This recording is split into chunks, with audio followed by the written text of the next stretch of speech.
नमस्कार, माझे नाव योगिता राघू पाटोळे. मी जिल्हा परिषद प्राथमिक शाळा दरुस येथील इयत्ता 7वीची विद्यार्थी. आज मी तर्फेचा पहिला प्रकार कसा असतो याच्याबद्दल माहिती सांगणार आहे. तर इथे तर्फेच्या पहिल्या प्रकारासाठी मी एक प्लेट घेतलेली आहे. त्याच्यावरती ही एक लाकडाची पट्टी घेतलेली आहे आणि याला मी इथे बल्लासाठी एक छिद्र पाडलेले आहे. मध्ये हा टेकू उभा केलेला आहे आणि एका बाजूला हा भार लावलेला आहे.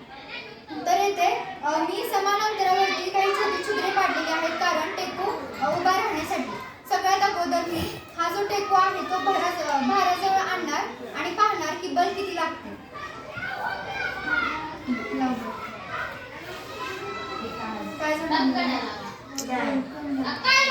तर इथे मी हा टेकू जर भाराजवळ आणला तर बल कमी लावावे लागले. त्याच्यानंतर मी हा टेकू जर इथे मध्यभागी आणला आणि बल लावलं. आता काय तर इथे आपल्याला मध्यभागी जेव्हा आपण टेकू लावतो तेव्हा आपल्याला काय जाणवतं, तर तेव्हा आपल्याला पहिल्यापेक्षा थोडंसं जास्त बल लावावं लागतं.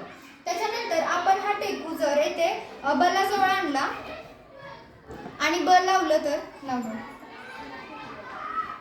आता काय जाणवलं जास्त. तर आता आपण हा टेकू जर बलाजवळ लावला तर इथे आपल्याला जास्त बल लावावं लागतं. आणि या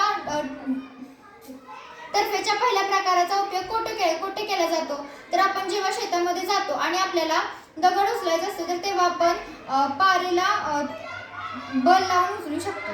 धन्यवाद. ठीक आहे.